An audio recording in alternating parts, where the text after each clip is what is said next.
அனைவருக்கும் வணக்கம். முதற்தர செய்தி வழங்குனர் நியூஸ் ஃபர்ஸ்டின் இரவு 8 மணி பிரதான செய்தி அறிக்கையோடு இணைந்திருக்கின்றீர்கள். உங்களோடு இணைந்து கொள்ளும் நான் டில்ஷான் தாலிப். ஜனாதிபதி மற்றும் பான் கி மூனுக்கு இடையிலான சந்திப்பு குறித்து ஜனாதிபதி தெரிவித்த சில கருத்துக்கள் ஊடகங்கள் மாத்திரமன்றி சர்வதேச ஊடகங்களில் கூட முக்கியத்துவம் வாய்ந்ததாக அமைந்திருக்கின்றன. அவ்வாறு ஜனாதிபதி என்ன கூறினார்? அது தொடர்பில் இந்த செய்தி அறிக்கையில் நாம் தெரிவிப்பதற்கு காத்திருக்கின்றோம். இன்று என்னோடு இணைந்திருக்கின்றார் அருணி. வணக்கம் அருணி. வணக்கம் தில்ஷான். சக்தி டிவி குளோபல் ஊடாக நம்மோடு இணைந்திருக்கும் உங்கள் அனைவரையும் சந்திப்பதில் மகிழ்ச்சி. உங்களுடன் இணைந்து கொள்ளும் நான் அருணி ரேஷா அருளானந்தம். விரிவான செய்திகளுக்கு செல்லும் முன்னர் தலைப்புச் செய்திகள். ஐக்கிய நாடுகளின் செயலாளர் நாயகத்துடனான தனிப்பட்ட கலந்துரையாடல் தொடர்பில் ஊடக நிறுவனங்களின் பிரதிநிதிகளிடம் ஜனாதிபதி தெரிவிப்பு. මේ තියෙන ප්‍රශ්න ටික විසඳගෙන මට හොඳ රටක් හදන්න, සාමකාමී රටක් හදන්න, සංහිඳියාව ශක්තිමත් කළ රටක් හදන්න හිමින් ගමනකට මට ඉඩ දෙන්න කියන එක මම ඊයේ බොහොම පැහැදිලිව வடக்கில் முகாம்களில் உள்ள அனைவரின் காணிகளையும் 3 மாதங்களுக்குள் கையளிக்க எதிர்பார்ப்பதாக ஜனாதிபதி உறுதி. யுத்த கால பகுதியில் ஐக்கிய நாடுகளின் இலங்கை அலுவலக அதிகாரிகளினால் பாரிய தவறுகள் இழைக்கப்பட்டுள்ளதாக ஐக்கிய நாடுகளின் செயலாளர் நாயகம் கருத்து.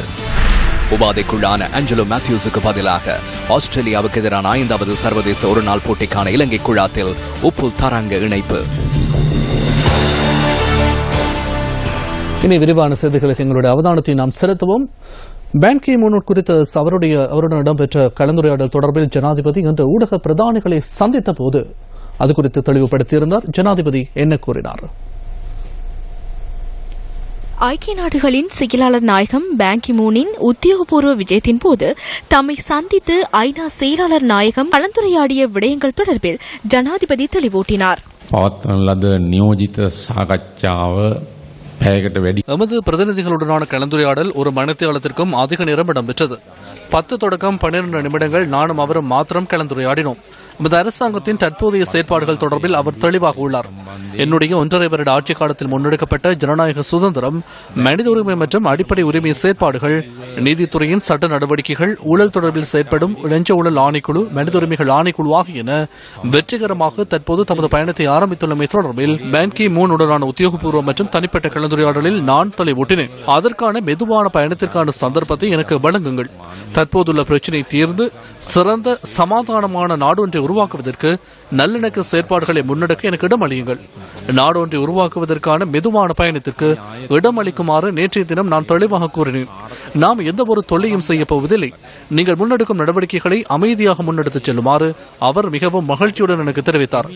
எந்த ஒரு விடயத்தையும் இந்த காலப்பகுதியில் நிறைவு செய்யுங்கள், அவசரமாக நிறைவு செய்யுங்கள், 3-6 மாத காலப்பகுதியில் நிறைவு செய்யுங்கள், இந்த சட்டத்தை இவ்வாறு உருவாக்குங்கள், இந்த ஆணைக்குழுவை இவ்வாறு ஸ்தாபியுங்கள் என்று அவர் எதனையும் கூறவில்லை. அவர் இந்த நாட்டில் இருக்கின்ற சந்தர்ப்பத்தில் நான் இதனை கூறுகின்றேன். இது ஒரு சிறந்த நிலையாகும்.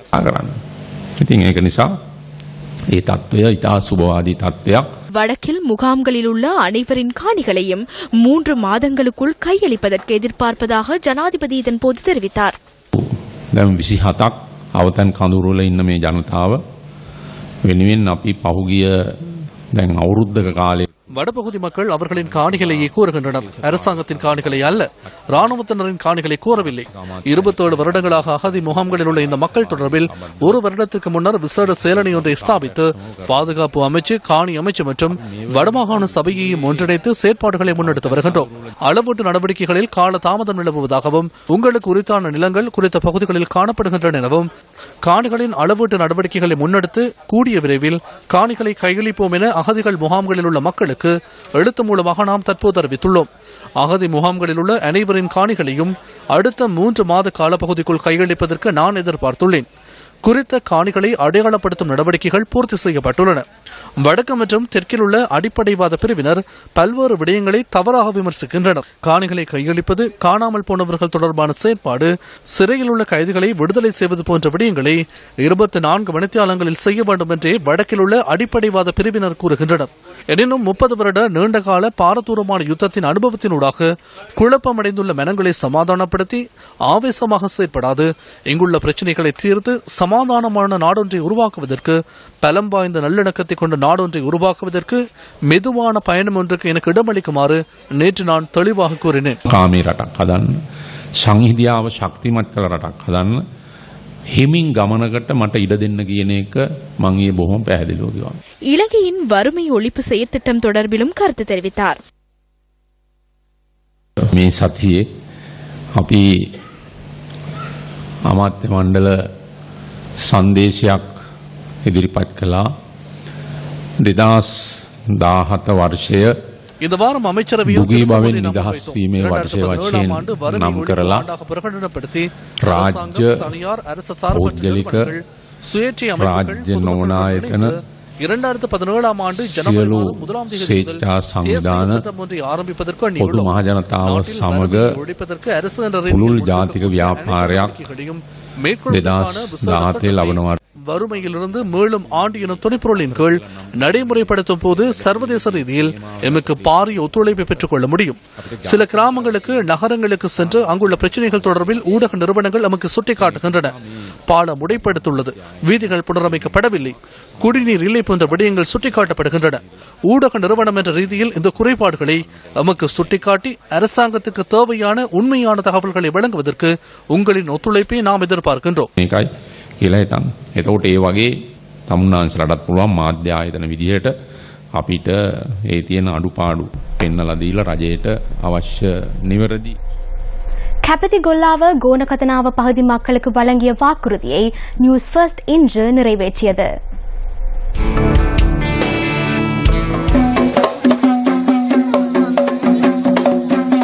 சிரமத்திற்கு மத்தியில் வாழ்க்கையை முன்னெடுத்து செல்லும் கெப்பித்திகொல்லாவ கோணகத்தனாவ உள்ளிட்ட பல்வேறு கிராமங்களைச் சேர்ந்த மக்கள் பல வருடங்களாக நிறைவேற்றப்படாதிருந்த தமது கனவை நனவாக்கிய நியூஸ் ஃபர்ஸ்டுக்கு மக்கள் தமது நன்றிகளை தெரிவித்தனர்.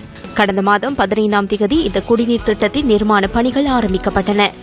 சென்ட்ரல் பியாரிங்ஸ் மற்றும் இயந்திரங்கள் நிறுவனத்தின் அனுசரணையுடன் இலங்கை கடற்படையின் தலையீட்டுடன் முன்னெடுக்கப்பட்ட இந்த குடிநீர் திட்டம் வரையறுக்கப்பட்ட கேபிட்டல் மகாராஜா நிறுவனத்தின் குழும பணிப்பாளர் ஷெவான் டேனியல் தலைமையில் மக்களிடம் கையளிக்கப்பட்டது.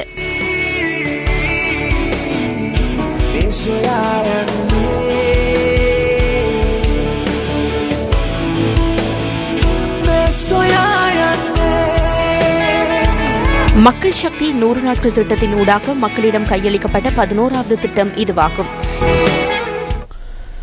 ஏனைய நாடுகளில் மற்றொரு நாட்டின் ஆதிக்கம் இருக்கக்கூடாது என்ற கருத்தை இன்று பிரதமர் முன்வைத்திருந்தார். 2016ஆம் ஆண்டு இந்து சமுத்திர மாநாட்டின் ஆரம்ப உரையை பிரதமர் ரணில் விக்ரமசிங்கே ஆற்றும் போதே இந்த விடயத்தை அவர் குறிப்பிட்டிருந்தார். நேற்றிரவு நடைபெற்ற இந்த மாநாட்டில் 21 நாடுகளை பிரதிநிதித்துவப்படுத்தி 250 பிரதிநிதிகள் கலந்து கொண்டிருந்தனர். சிங்கப்பூரின் ஷாங்க்ரிலா ஹோட்டலில் இந்த மாநாடு நடைபெற்றது. ஆசியாவின் பொருளாதார பலம் வேகமாக முன்னோக்கி செல்கின்றது. தற்போது உலகம் தனிப்பட்ட நிதி கட்டமைப்பிலிருந்து நீங்கி பெரும்பான்மை நிதி கட்டமைப்பை நோக்கி செல்கின்றது. புதிய முதலீடுகள் பிரவேசிப்பதன் ஊடாக மேற்குலகின் ஆதிக்கம் குறைவடைகின்றது. புதிய நுகர்வோர் சந்தை மற்றும் ஆசியாவின் நடுத்தர வர்க்கத்திற்காக உருவாக்கப்பட்ட சந்தை கட்டமைப்பில் மாற்றம் ஏற்படும். கிழக்கு மற்றும் மேற்கத்திய சந்தைகளுக்கிடையே காணப்படும் இடைவெளி குறைவடையும். ஆசியாவில் வலுப்பெறும் சந்தைகள் இதற்கு காரணமாகும். சிறந்த சந்தர்ப்பங்களை உருவாக்கும் புவியியல் சாரிடமாக இந்த சமுத்திர வலயம் மாற்றமடையும் என்பதுடன் வலயத்தில் உள்ள அனைத்து மக்களுக்கும் பயனை பெற்றுத் தரக்கூடியதாக அமையும் என நமக்கு கூற முடியும். இந்த சமுத்திர வலயம் மற்றும் ஆசிய வலய நாடுகள் தமது எதிர்காலத்தை உருவாக்குவதற்காக முன்னிலை பெறுவதற்கான சந்தர்ப்பம் தற்போது எழுந்துள்ளது. இந்த சமுத்திர வலய மாநாட்டை மேலும் மேம்படுத்த வேண்டும் என்பது நமது எதிர்பார்ப்பாகும். ஏற்றுக்கொள்ளப்பட்ட சட்டங்களினூடாக நாடுகளுக்கு இடையிலான உறவை மேம்படுத்த வேண்டும். இதனூடாக ஒருங்கிணைவை ஏற்படுத்த வேண்டும். எந்த ஒரு நாட்டிலும் வேறொருவரின் ஆதிக்கம் இருக்கக்கூடாது. இந்த சமுத்திர வலய மாநாட்டினூடாக இந்த சமுத்திரத்தின் செயற்பாடுகளை பொறுப்புகளை நிறைவேற்றும் இயலுமை காணப்படுகின்றது. இந்த சமுத்திர மாநாட்டில் இலங்கை பிரதமருடன் தூதுக்குழு ஒன்று பங்கேற்றது. ஸ்கைப் தொழில்நுட்பத்தின் ஊடாக இந்திய வெளிவிவகார அமைச்சர் சுஷ்மா சுவராஜ் மாநாட்டில் உரையாற்றினார். இலங்கை மகாபோதி சங்கத்தின் தலைவர் பானகல உபதிச தேரர் இந்த மாநாட்டில் விசேட விருந்தினராக கலந்து கொண்டார். ராணுவத்தினால் விடுவிக்கப்பட்ட ஒரு தொகுதி காணியின் ஆவணங்கள் மாவட்ட செயலகத்தினால் ஆராயப்பட்டு மீள்குடியேறுவதற்காக பரவி பாஞ்சான் மக்களிடம் இன்று கையளிக்கப்பட்டன. இந்நிலையில் தமது காணிகள் முழுமையாக விடுவிக்கப்படாதமைக்கு எதிர்ப்பு தெரிவித்து கிளிநொச்சி பரவி பாஞ்சான் மக்கள் ஆரம்பித்த கவனீர்ப்பு போராட்டம் 3வது நாளாக இன்றும் தொடர்கின்றது. ராணுவத்தினரின் கட்டுப்பாட்டில் இருந்த சுமார் 17 ஏக்கர் காணியை விடுவிக்க கோரி கடந்த மாதம் 13ஆம் தேதி பரவிப்பாஞ்சான் மக்கள் தொடர் கவனஈர்ப்பு போராட்டம் ஒன்றை ஆரம்பித்ததை அடுத்து சுமார் 7.5 ஏக்கர் காணி விடுவிக்கப்பட்டது. இவ்வாறு விடுவிக்கப்பட்ட காணிகளின் உரிமையாளர்களின் ஆவணங்கள் ஆராயப்பட்டு 5 காணிகள் மாவட்ட செயலகத்தினால் இன்று கையளிக்கப்பட்டன. எனக்கு இன்றுதான் அரசு அதிபரால் எனக்கு கையளிக்கப்பட்டிருக்கின்றது. கையளிக்கப்பட்ட இதுக்கு நான் இன்று என் காணிக்குள் காலடி வைத்த பொழுது வந்து வீட்டை பார்க்கும் பொழுது மின்சார இது எல்லாம் அப்படியே பொருத்தியபடி அந்த மின்சாரம் இருக்கிறது. அது கிட்ட போக இயலாது, அந்த அளவுக்கு இதாக இருக்கின்றது. அதுக்கு இப்ப நான் வீட்டை போய் இருக்க இயலாத சூழ்நிலையா இருக்கிறபடியால எனக்கு அந்த மின்சார சபையால எனக்கு அந்த இதுகளை தகர்த்து எனக்கு எல்லா இதுவும் செய்தால்தான் நான் எந்த இடம் வீட்டுக்கு வந்து நான் எந்த இதுக்கு குடியேற இருக்க முடியும். இதேவேளை இராணுவத்தினால் விடுவிக்கப்பட்ட காணிகளுக்கான ஆவணங்கள் உள்ள போதிலும் காணிகள் தம்மிடம் ஒப்படைக்கப்படவில்லை என பரவிப்பாஞ்சான் மக்களின் ஒரு பிரிவினர் குற்றம் சாட்டுகின்றனர். நேற்று முன்தினம் சத்திரிவியில் அரசாங்க அதிபர் பேட்டி கொடுத்தார். 4.5 ஏக்கர் காணியில் மக்களை முழுமையாக குடியமர்த்தி விட்டோம் என்று. அதன்படி எந்த நடவடிக்கையும் எடுக்கப்படவில்லை. இன்னும் எங்கட காணிகள் எங்கள்கிட்ட கையளிக்கவில்லை. எங்களை அத்துமீறி உள்ளே செல்ல வேண்டாம் என்று எங்கள் வீட்டில் காணியில் நோட்டீஸ் ஒட்டியிருக்கின்றேன். நாங்கள் வந்து பார்த்து கொண்டு இருக்கின்றோம். சில தினங்களுக்கு முன்னர் சுவாமிநாதன் ஐயா கச்சேரிக்கு வந்தார். அந்த நேரம் ஜிஏ சகல பேரும் இருந்தவ நாங்கள் எங்களோட டாக்குமெண்ட்ஸை காட்டினோம். அவர் கூறினார், இந்த வோட் லிஸ்டையும் இந்த ஆதாரத்தையும் வைத்து அவைகளை குடியமர்த்துமாறு. அது கூறியும் எங்களை குடியமர்த்தவில்லை. எண்ணம் 2002 முதல் உள்ள ஆவணம் எல்லாம் எரிஞ்சிட்டுதம்மா, இங்க ஒன்றுமில்ல, நீங்க தேடி எடுங்க வேண்டினோம். நாங்கள் எங்க போய் தேடுறது? இந்த நிலையில் எஞ்சிய 10 ஏக்கர் காணியையும் விடுவிக்க வேண்டும் என கோரி கடந்த மாதம் 31ஆம் தேதி முதல் பரவிப்பாஞ்சான் மக்கள் ஆரம்பித்த கவனஈர்ப்பு போராட்டம் 3வது நாளாக இன்றும் தொடர்ந்தது. ஆர்மி கொமாண்டரோட ஆர்மி கொமாண்டர் சொல்றார், நாங்கள் இந்த நிமிஷம் எங்கள் இடத்தை விட்டு ஒழும்புறோம். நீங்கள் உங்களுக்கு அரசாங்க அதிபரால தான் பிரச்சனையா இருக்குது என்று அவர் வந்து உங்களை பார்த்து உங்களோட காணியை ரிலீஸ் பண்ணி உங்களுக்கு கொடுக்கிறாரு. இல்ல கொடுத்த காணியை ஒரு பிரயோசனம் இல்லாமல் எல்லாத்தையும் போட் போட்டு வச்சிருக்கிற, என்னத்துக்காக வேண்டி போட் போட்டு வச்சிருக்கிறாருன்னு சொல்லி அவர் கேட்கிறார். இப்படி பிரச்சனை நடந்தோண்டு எங்கள்ட காணியை எங்களுக்கு தரது கூட அவர் ஒரு ஆவணம் செய்யாம இருக்கிறாரு. என்ன அந்த பிரித்தாடுற தன்மை அரசியல்வாதிகளுக்கும் இருக்கு, அரசாங்கத்துக்கும் இருக்கிறது. அதை இல்லாம எங்கள்ட ஒட்டுமொத்தத்தில என் காணியை விடைக்கு ஒரு எமிக்க விட வேண்டியதானே. எங்கள்ட காணி தான் உறுதிப்படுத்துறக்கூடிய எல்லாத்தையும் வச்சுக்கொண்டு நாங்கள் இன்றைக்கு ரோட்ல காயவல் இருக்கிறோம். ஏனென்றா இவன் நடவடிக்கை சரியில்லாததால ஒரு 15 பேருக்கு தான் இன்றைக்கு கொடுக்காம இருக்கு. மெட்டாக்களுக்கு கொடுக்குற மாதிரி தான் இருக்கு. கொடுத்தாக்கள்லயும் நிறைய பேரு அங்க உள்ளுக்கு பிரவேசிக்க விடாம இருக்கு, தடுத்து நிறுத்ததை காண்றோம். அரசியல்வாதிகள் காலத்துக்கு காலம் வந்து எங்களை மாறி மாறி எங்களை பந்தடிக்கிறதா தான் இருக்கு. மேலாதிக்கம் உள்ள பெரும்பான்மை ஆக்களை கொண்டு எங்களை அடிமைப்படுத்துற இந்த அரசியல்வாதிகள் எங்களுக்கு தேவையில்லை. காலமாக முன்னாள் போராளிகளுக்கு விஷ ஊசி ஏற்றப்பட்டமை தொடர்பிலான பல கருத்துக்கள் பல சர்ச்சைகளை ஏற்படுத்தியிருந்தது. இந்நிலையில் போராளிகளுக்கு விஷ ஊசி ஏற்றப்பட்டமை தொடர்பிலான பரிசோதனை இன்று முல்லைத்தீவு மற்றும் கிளிநொச்சி ஆகிய மாவட்டங்களில் முன்னெடுக்கப்பட்டன. வடமாகாண சுகாதார அமைச்சினால் இந்த மருத்துவ பரிசோதனைகள் முன்னெடுக்கப்படுகின்றமை சுட்டிக்காட்டத்தக்கது. முல்லைத்தீவில் 8 மணியளவில் வைத்திய பரிசோதனைகள் ஆரம்பமாகும் என தெரிவிக்கப்பட்ட போதிலும் 11 மணியளவிலேயே மருத்துவ பரிசோதனைகள் முன்னெடுக்கப்பட்டன. 5 பேர் மாத்திரமே இன்றைய தினத்தில் மருத்துவ பரிசோதனைகளில் கலந்து கொண்டிருந்ததாக அங்கிருக்கும் நியூஸ் ஃபர்ஸ்டின் பிராந்திய செய்தியாளர் தெரிவித்தார். மட்டக்களப்பில் இன்று இடம்பெற்ற நிகழ்வு ஒன்றில் கிழக்கு மாகாண முதலமைச்சர் ஹாஃபிஸ் நசீர் அகமது கலந்து கொண்டார். மட்டக்களப்பு காரமுனை மீள்குடியேற்ற கிராமத்திற்கான மின்சார இணைப்பு திட்டத்தை கிழக்கு மாகாண முதலமைச்சர் ஹாஃபிஸ் நசீர் அகமது இன்று திறந்து வைத்தார். இந்த நிகழ்வில் கிழக்கு மாகாண சபை உறுப்பினர் சிப்லி ஃபாரூக் உள்ளிட்ட பலர் கலந்து கொண்டிருந்தனர். இன்று அரசாங்கம் அரசியலமைப்பு சட்ட திருத்தத்தை பற்றியும் ஒரு அரசியல் அதிகார பரவலாக்கல் போன்ற விடயங்கள் சம்பந்தமாக கதைத்துக் கொண்டிருக்கின்ற வேளையிலே அவற்றுக்கு முன்பாக இடம்பெற்ற இந்த விடயங்கள், மீள்குடியேற்றம், காணாமல் போன விடயங்கள், எத்தனையோ மக்களுடைய சொத்துக்கள் அளிக்கப்பட்ட விடயங்கள், விவசாயிகளுடைய பிரச்சனைகள், அவர்களுடைய காணிகள் பறிக்கப்பட்ட விடயங்கள், இன்னும் காணிகள் கொடுக்கப்படாமல் வைத்துக் கொண்டிருக்கப்பட்டிருக்கின்ற விடயங்களுக்கு எல்லாம் உடனடி தீர்வு வர வேண்டும் என்று நாங்கள் கௌரவ ஜனாதிபதி அவர்களிடம், கௌரவ பிரதம மந்திரி அவர்களிடம், அதே போன்று அமைச்சரவையிடம் தொடர்ந்தும் நாங்கள் பேசிக் கொண்டிருக்கிறோம். முன்னாள் பாராளுமன்ற உறுப்பினர் நடராஜா ரவிராஜின் கொலை தொடர்பில் 3 சந்தேக நபர்கள் இன்றி வழக்கை விசாரணை செய்வதற்கு கொழும்பு மேல் நீதிமன்றம் இன்று தீர்மானித்தது. சம்பவம் தொடர்பில் குற்றவாளிகளாக அடையாளம் காணப்பட்டுள்ள 6 பேரில் 3 பேர் இன்று நீதிமன்றத்தில் ஆஜராகவில்லை. அதற்கமைய இன்று ஆஜராகியிருந்த 3 குற்றவாளிகளை மாத்திரம் வைத்து வழக்கினை விசாரணை செய்வதற்கு மேல் நீதிமன்ற நீதிபதி மணிலால் வைத்தியதிலக தீர்மானித்துள்ளார். சந்தேக நபர்களுக்கு எதிராக சட்டமா அதிபர் இதற்கு முன்னர் மேல்முறையீடு ஒன்றை செய்திருந்தார். மேலும் இந்த வழக்கை யூரிகள் சபையில் விசாரணை செய்யுமாறு பிரதிவாதிகள் கோரியிருந்த போதிலும் மனுதாரர்கள் அதற்கு எதிர்ப்பை வெளியிட்டிருந்தனர். எனினும் இந்த வழக்கு எதிர்வரும் 7ஆம் தேதி விசாரணைக்கு எடுத்துக் கொள்ளப்படும் என மேல் நீதிமன்ற நீதிபதி இருதரப்பிற்கும் உத்தரவிட்டுள்ளார். அன்றைய தினம் யூரிகள் சபைகள் தொடர்பிலும் தீர்ப்பு வழங்கப்படும் எனவும் கொழும்பு மேல் நீதிமன்ற நீதிபதி அறிவித்துள்ளார். இலங்கையில் நடைபெற்ற யுத்தத்தின் இறுதி காலப்பகுதியில் ஐக்கிய நாடுகள் சபை செயற்பட்ட விதத்தில் பாரிய தவறுகள் காணப்படுவதாக ஐக்கிய நாடுகளின் செயலாளர் நாயகம் இன்று தெரிவித்தார். கொழும்பில் நடைபெற்ற மாநாட்டில் கலந்து கொண்ட போது ஐநா செயலாளர் நாயகம் இதனை கூறினார்.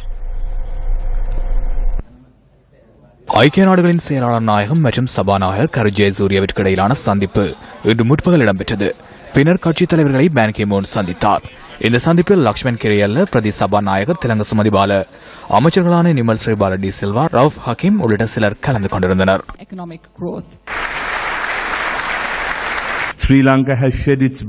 தற்போது நாம் வரலாற்று சிறப்புமிக்க பயணம் ஒன்றை ஆரம்பித்துள்ளோம். அனைவரின் உரிமைகளையும் பாதுகாக்கும் மற்றும் மேம்படுத்தும் இலங்கையை உருவாக்குதல், இலங்கை மக்களின் சுயமதிப்பிற்கு மதிப்பளிக்கும் பல்லின பல மொழிகள் பல மதங்களுடனான சமூகத்தை கொண்ட நாடொன்றை உருவாக்குதல், இளைஞர்கள் மற்றும் பெண்களை பலப்படுத்துதல், சட்டவாதிக்கத்தை பாதுகாக்கும் ஊடக சுதந்திரத்தை போன்று ஜனநாயகத்திற்கு தேவையான ஏனைய அடிப்படை விடயங்களை பாதுகாக்கும் நாடு ஒன்றை உருவாக்கும் நிரந்தர அபிவிருத்திக்காக சூழலை பாதுகாத்தல், புவியியல் பெறுமதி வாய்ந்த இளம் சமூகம் ஒன்றை உருவாக்குவதற்கு தேவையான உயர்கல்வியை உறுதிப்படுத்துதல், பொருளாதார வளர்ச்சி, அடிப்படை வசதிகளை மேம்படுத்துதல், கலாச்சாரத்தை பாதுகாத்தல், அதனை புரிந்து கொள்ளுதல், ஏனையவர்களின் சம்பிரதாயங்கள் மற்றும் நம்பிக்கைக்கு மதிப்பளித்தல், சர்வதேசத்தினரிடையே பொறுப்பு வாய்ந்த கௌரவமிக்க உறுப்பினராக இலங்கையை மாற்றுவதற்கு நாம் எதிர்பார்த்துள்ளோம். Preserves our environment while taking steps to ensure integrated sustaining peace. In my opinion, நிரந்தர சமாதானத்திற்கு நாம் முன்னுரிமை வழங்குகின்றோம். நிரந்தர சமாதானம் மற்றும் நல்லிணக்கத்தை பாதுகாப்பதற்கு அர்ப்பணிப்பு செய்வதற்காகவே புதிய அரசாங்கம் நாட்டை பொறுப்பேற்றது. நல்லாட்சி ஒழுக்க விதிமுறைகளுக்கு அமைய ஜனநாயக நிறுவனங்களை பலப்படுத்த வேண்டும். குற்றத்திற்கு தண்டனை வழங்கப்படாமை மற்றும் சமமற்ற தன்மை காணப்பட்ட நீண்ட காலத்தை நிறைவு செய்வதற்காக அரசாங்கத்தை பொறுப்பேற்றோம். இவற்றிற்கான முன்னுரிமையை முன்னோக்கி கொண்டு செல்வதற்காக முதல் அலுவலகம் ஸ்தாபிக்கப்பட்டுள்ளது. சிவில் சமூகத்திடம் நாம் நெருங்கி செயற்படுகின்றோம். யுத்தத்தினால் பாதிக்கப்பட்டவர்கள், இளைஞர்கள், தனியார் பிரிவு, ஐக்கிய நாடுகள் சபை, ஏனைய அபிவிருத்தி பங்குதாரர்களுடன் பிரதேச மட்டத்தில் உள்ள நிறுவனங்களுடன் நாம் நெருங்கி செயற்படுகின்றோம். பல்லின நல்லிணக்கத்துடனான நிரந்தர அபிவிருத்தியை அடிப்படையாக கொண்டு தமது அரசாங்கத்தின் சமூகம் மற்றும் மனிதவள அபிவிருத்தி நடவடிக்கைகளை ஆரம்பித்ததாக ஐக்கிய நாடுகளின் 70வது பொதுச்சபை கூட்டத்தில் உரையாற்றிய போது ஜனாதிபதி மைத்ரிபால சிறிசேன தெரிவித்தார்.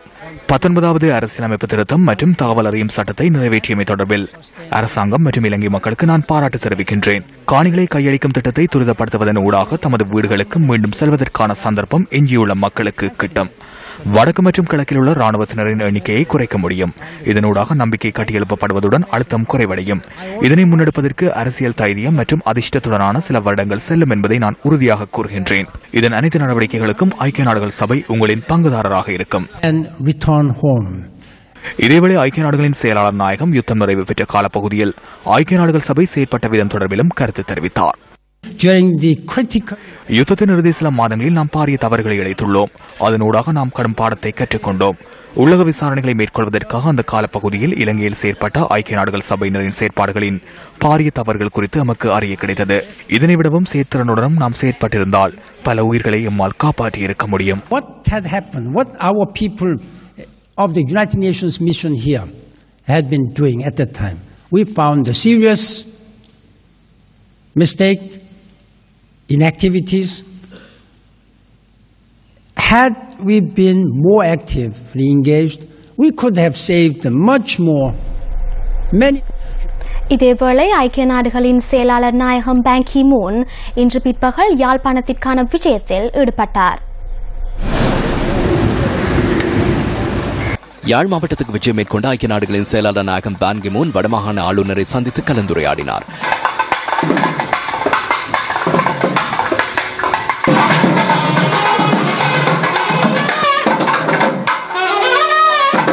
இந்த சந்திப்பு வடமாகாண ஆளுநர் செயலகத்தில் இடம்பெற்றது. இதேவேளை ஐக்கிய நாடுகளின் செயலாளர் நாயகத்தின் விஜயத்தை முன்னிட்டு ஆளுநர் செயலகத்துக்கு முன்பாக காணாமற் போனவர்களின் உறவினர்கள் ஆர்ப்பாட்டத்தில் ஈடுபட்டனர். வடகிழக்கு பகுதிகளைச் சேர்ந்த காணாமற் போனவர்களின் உறவினர்களே இந்த ஆர்ப்பாட்டத்தில் கலந்து கொண்டிருந்தனர். எந்த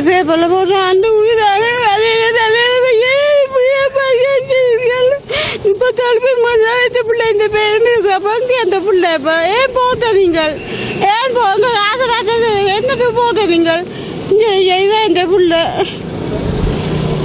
3 பேர் 40 பேர் இந்த பிள்ளைக்கு கல்யாணம் செய்யப்படாவில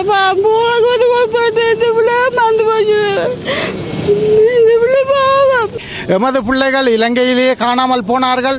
காணாமல் ஆக்கினவர்களும் இலங்கையிலேயே இருக்கின்றார்கள். ஏன் இன்னும் இந்த 7 வருட காலமாக விசாரணைகள் நடைபெறவில்லை? சரியான முறையில் அதை விசாரித்து எமது பிள்ளைகளை மீட்டு தருமாறு கேட்டே நாங்கள் இந்த ஆணையாளருக்கு ஒரு மகஜரை சமர்ப்பிக்க வந்திருக்கின்றோம். ஆர்ப்பாட்டத்தில் ஈடுபட்டவர்களினால் ஐக்கிய நாடுகளின் செயலாளர் நாயகத்தின் பிரதிநிதியிடம் மகஜர் ஒன்றும் இதன்போது கையளிக்கப்பட்டது.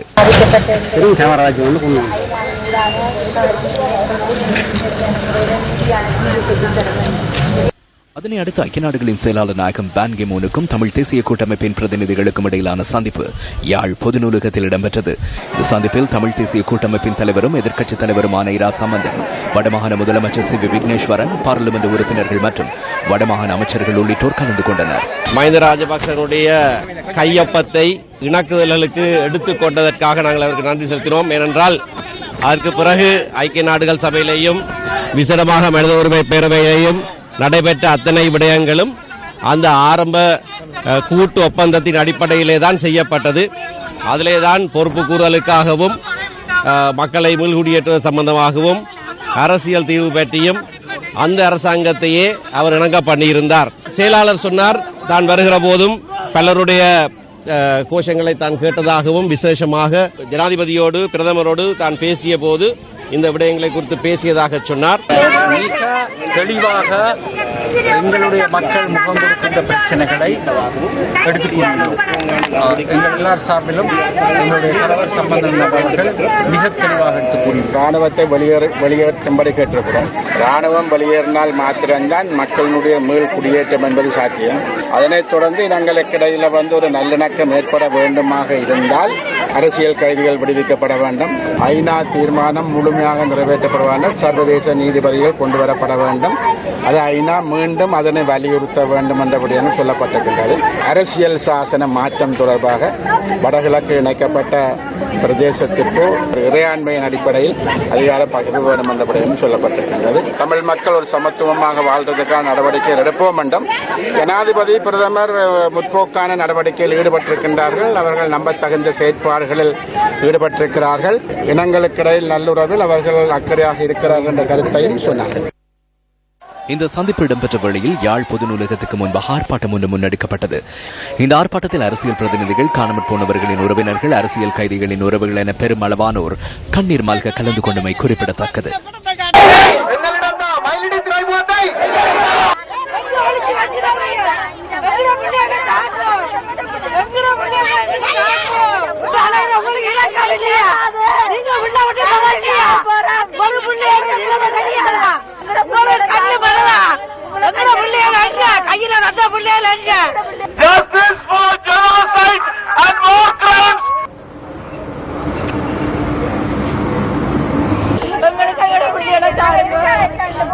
முடிவு சொல்ல வேண்டாம். எங்களை பிள்ளைலாம் வேணும்.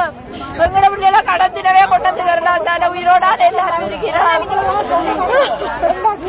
ஐக்கிய நாடுகளின் செயலாளர் நாயகத்துடன் இடம்பெற்ற கலந்துரையாடலை அடுத்து ஆர்ப்பாட்டத்தில் ஈடுபட்ட மக்களை சந்திக்க வருகை தந்த எதிர்க்கட்சித் தலைவர் இரா சம்பந்தன் உள்ளிட்ட குழுவினருக்கு ஆர்ப்பாட்டக்காரர்கள் எதிர்ப்பு வெளியிட்டனர்.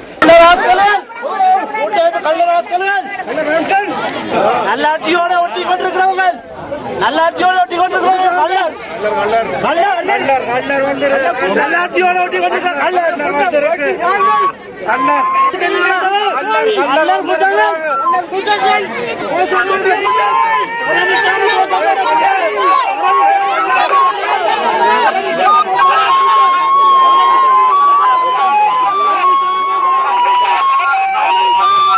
நாங்கள் சொல்ல வேண்டிய விடயங்கள் அக்கறையும் நாங்கள் சொல்லியிருக்கிறோம். ஒவ்வொரு விடயம் சம்பந்தமாக தெளிவாக நாங்கள் அவர்களுக்கு விளக்கியிருக்கிறோம். எங்களுக்கு வாக்கு தந்திருக்கின்றார்கள். தாங்கள் பரிபூர்ணமாக ஒத்துழைப்பு இந்த சிரமங்களுக்கு விரைவில் ஒரு வழி தர வேண்டும்.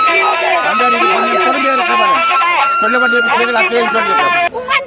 வெளிநாட்டில் இந்தியாவில் டெல்லி யூனிவர்சிட்டியில லண்டன் ஆக்ஸ்போர்ட்ல கேம்பிரிட்ஜ்ல படிக்க விட்டுக்கொண்டு இங்க தமிழக சூழாண்டி அவங்க செஞ்சு சாகட்ட வேண்டிய பிள்ளைகள் மாத்திரம் உல்லாச வாழ்க்கை வாழட்டும். அதனை அடுத்து எதிர்க்கட்சித் தலைவர் ராசமதன் உள்ளிட்ட குழுவினர் மக்களை சந்திக்காது திரும்பி சென்றனர். முதல் தடவையாக ஐநாவுடைய செயலாளர் நாயகம் பாதிக்கப்பட்ட தமிழ் மக்கள் வாழ்கின்ற இந்த மண்ணுக்கு வந்திருக்கின்ற ஒரு நிலையிலே இன்றைக்கு ஆட்சி மாற்றம் 2015 ஆண்டு ஜனவரி மாதம் இலங்கையிலே நடைபெற்றதுக்கு பிற்பாடு எல்லாம் மிகவும் சிறப்பாக நடைபெறுகின்றதாக உலகத்துக்கு காட்டிக்கொண்டு இருக்கின்ற ஒரு நிலையிலே தொடர்ந்தும் ஆட்சி மாறினதுக்கு பிற்பாடும் பாதிக்கப்படுகின்ற மக்கள் தங்களுடைய அவலங்களை வெளிப்படுத்தக்கூடிய வகையிலே இங்கு வந்திருக்கின்றார்கள். நடந்த இனப்படுகொலைக்கான விசாரணை ஒரு முற்றுமுழுதான சர்வதேச விசாரணையாக அமைய வேண்டும். ஸ்ரீலங்கா அரசு நடத்துகின்ற விசாரணையிலே ஒரு சில சர்வதேச நபர்களை சேர்த்துக் கொள்வதன் ஊடாக அந்த நம்பிக்கையை நமக்கு கொடுக்க முடியாதென்ற ஒரு செய்தியை மிக தெளிவாக கொடுக்கப்பட்டிருக்கின்றது. ஐக்கிய நாடுகளின் செயலாளர் நாயகம் பான் கி மூன் யாழ்ப்பாணத்துக்கான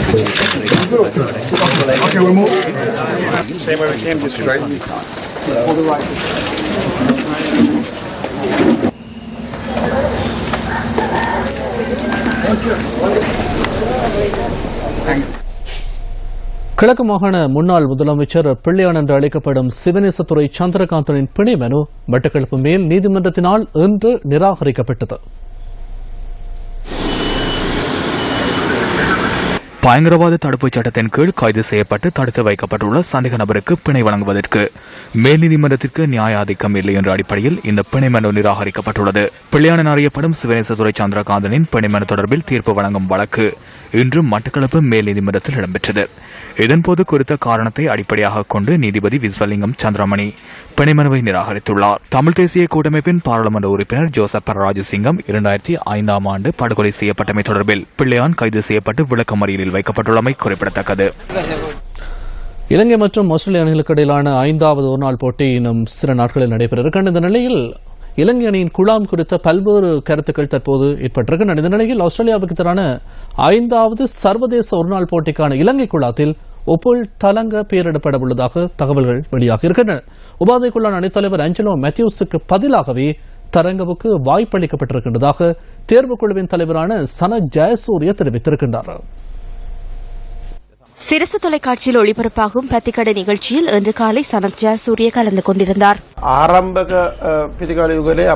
ஆரம்ப துடுப்பாட்டத்துக்கான ஜோடியை தெரிவு செய்வதில் எமக்கு பிரச்சினை உள்ளது என்பதை ஏற்றுக்கொள்கிறேன். இலங்கையில் விளையாடும் போது அந்த சூழ்நிலைக்கு அமைவாக அவர் ஆரம்ப துடுப்பாட்ட வீரராக சிறந்தவராக காணப்படுகிறார். ஆனால் அனுபவமிக்க மத்திய வரிசை வீரர் ஒருவர் இல்லாவிட்டால் அந்த இடத்துக்கு உப்புல் தரங்கவை என்னால் கொண்டு வர முடியும். தற்போது ஆஞ்சலோ மேத்யூஸ் உபாதைக்குள்ளாகி இருக்கிறார். ஆகவே அந்த இடத்துக்கு உப்புல் தரங்க வரவுள்ளார். இலங்கை கிரிக்கெட்டின் எதிர்காலத்தை கருத்தில் கொண்டு குறுகிய மற்றும் நீண்ட கால திட்டங்களை எடுக்க வேண்டியது அவசியமாகும். அந்த வகையில் உப்புல் தரங்கவை அழைக்கும் இந்த தீர்மானம் குறுகிய கால திட்டமாக கூட அமையலாம். அதனால்தான் உலக கிண்ணத்தை கருத்தில் கொண்டு தனுஷ்க குணத்திலக்க, அவிஸ்க பெர்னாண்டோ, குசல் ஜனித் பெரேரா போன்ற ஆரம்ப துடுப்பாட்ட வீரர்களுக்கு நாம் வாய்ப்பளிக்கின்றோம்.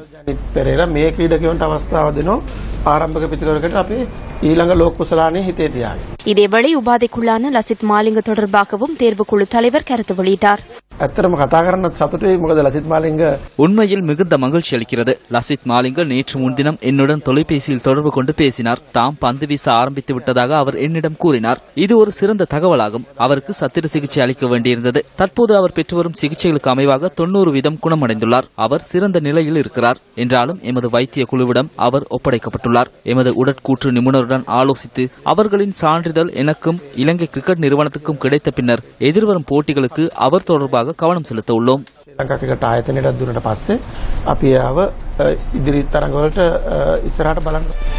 இத்துடன் நியூஸ் ஃபர்ஸ்டின் இரவு 8 மணி பிரதான செய்தி அறிக்கை நிறைவு பெறுகின்றது.